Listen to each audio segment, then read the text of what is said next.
Assalamualaikum viewers, welcome to my YouTube channel. This is Dr. Mahmood Siddiqui. I am a homeopathic consultant. Friends, आज हम जिस topic पे बात करेंगे उसका नाम है लेप्रोसी। आज हम जानेंगे लेप्रोसी क्या है, इसकी काजेज़ क्या हैं, इसकी साइन एंड सिम्टम क्या हैं और in the end homeopathic treatment क्या है। फ्रेंड, जो लोग मेरे चैनल पे नए हैं और मेरे वीडियो फर्स्ट टाइम देख रहे हैं, काइंडली मेरे चैनल को सब्सक्राइब करें और साथ ही बेल आइकन को प्रेस कर दें ताकि हर नई आने वाली वीडियो की नोटिफिकेशन उन्हें टाइमली मिल सके। चलें शुरू करते हैं।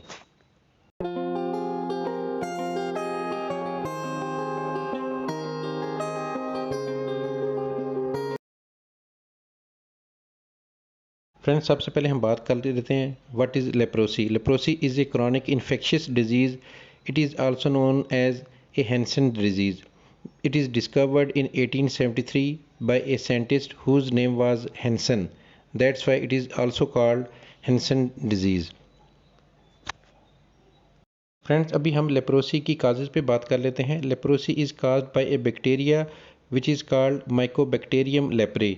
ये बेसिकली एक स्लो ग्रोइंग बैक्टीरिया है और ये जिस्म में जब दाखिल हो जाता है तो इसकी जो अलामात हैं, इसकी जो सिम्टम हैं वो काफ़ी देर के बाद ज़ाहिर होती हैं। कई दफ़ा तो बहुत साल भी इसमें लग जाते हैं।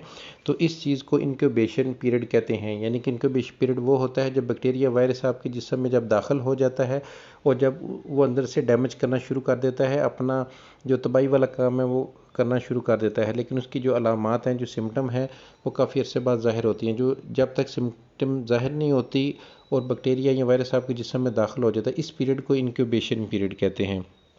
तो बेसिकली ये एक स्लो ग्रोइंग बैक्टीरिया है और ये जनरली जो कैजुअल कंटैक्ट है उसकी वजह से नहीं फैलता। जैसे कि आप किसी से शेक हैंड कर लेते हैं, किसी से हग कर लेते हैं, किसी गले मिलते हैं या उसके साथ बैठ जाते हैं आप, या एक ही टेबल पर बैठ के खाना खाने से, या इवन जिस तरह प्रेग्नेंट वुमेन्स होती हैं तो उनके जो अगर कोई इन्फेक्टेड है यानी कि किसी को लेप्रोसी हुई हो और वो प्रेग्नेंट हो तो उसके बच्चे पे भी उसका असर नहीं जाता। और इसी तरह जो है सेक्सुअल कंटेक्ट जो है उसकी वजह से भी ये लेप्रोसी जो है वो स्प्रेड नहीं होती। तो जनरली इसमें क्या हो जाता है, इसमें फिगर हो जानी शुरू हो जाती है और डिसफॉर्मिटी आती है। अभी लेप्रोसी के हम सिम्टम पे बात कर लें तो इसमें जब ये बैक्टीरिया की वजह से ही फैलता है और बैक्टीरिया ही इसकी मेन काज है, लेकिन जो इसकी सिम्टम ज़ाहिर होती हैं और जो बैक्टीरिया के डैमेज जो करता है जिन चीज़ों को, उसमें जो सबसे पहली चीज़ आ जाती है वो नर्व डैमेज आ जाता है। ये आपके जो नर्व हैं उनको डैमेज करता है।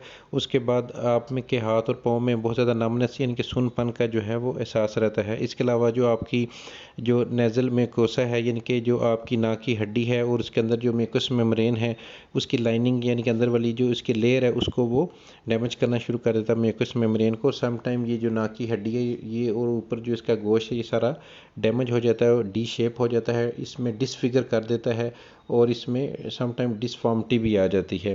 ठीक है, इसके अलावा ये स्किन में जो है डिस्कलरेशन पैदा कर देता है और वहाँ पे सम टाइम बम्प्स बन जाते हैं या लम्प्स बन जाते हैं। तो ये इसकी लीडिंग सिम्टम है। इसके अलावा ये आँखों को भी, आईज़ को भी डैमेज करता है और जब नर्व डैमेज होती हैं और उसके वजह से फिर जो इफेक्ट आता है वो आपके जो मसल्स उस पर भी इफेक्ट आता है, आप में मस्कुलर वीकनेस भी हो जाती है। तो ये बेसिकली लेप्रोसी की मेन इसकी लीडिंग सिम्टम है। अगर इसकी होम्योपैथिक मेडिसिन के हवाले से बात की जाए तो होम्योपैथिक में बहुत सारी इसकी मेडिसिन है, लेकिन जनरली आपको दो मेडिसिन यहाँ पे मैं मेंशन कर देता हूँ। नंबर 1 मेडिसिन जो है वो बेसिकली होम्योपैथिक मदर टिंचर है, उसका नाम है हाइड्रोकोटाइल।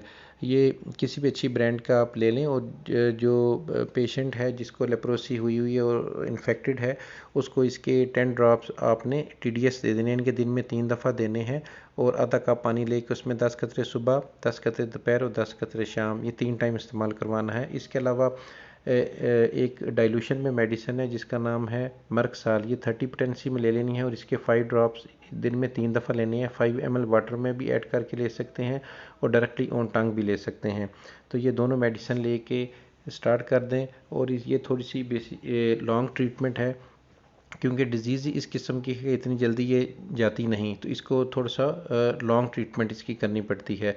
तो लेकिन ये कि पेशेंट रिकवर हो जाता है। आई होप कि आपको मेरी छोटी सी वीडियो पसंद आई होगी। मिलेंगे किसी नए वीडियो में किसी नए टॉपिक के साथ। टिल देन, अल्लाह हाफिज़। लेप्रोसी के केसेस सबसे ज़्यादा अफ्रीका और एशिया में फैले।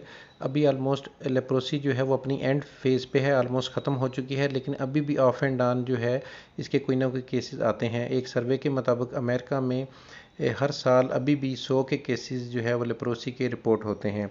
और पाकिस्तान में 1996 में पाकिस्तान को लेप्रोसी फ्री कंट्री करार दे दिया गया था। और इसमें जो सबसे जो अहम रोल था वो डॉक्टर रुथ फाओ का था। ये बेसिकली एक जर्मन डॉक्टर थी जो कि 1929 में पैदा हुई जर्मनी में, और उसके बाद जवानी में ही तकरीबन 24-25 साल की एज में ये पाकिस्तान में शिफ्ट हो गई। और लेप्रोसी के अगेंस्ट इसने पाकिस्तान में बहुत ज़्यादा अपनी खिदमात जो है सर अंजाम दी और बहुत ज़्यादा इसने काम किया। और 55-57 साल तक इसने पाकिस्तान में अपनी कंट्रीब्यूशन की और पाकिस्तान को लेप्रोसी फ्री कंट्री जो है वो डिक्लेयर करवाया 1996 में। बट इवन देन ये रेयर केसेस में कहीं ना कहीं अभी भी दुनिया में ये बीमारी फैली हुई है, तो इसकी ट्रीटमेंट ज़रूरी है और इसमें एहतियात भी बहुत ज़रूरी है।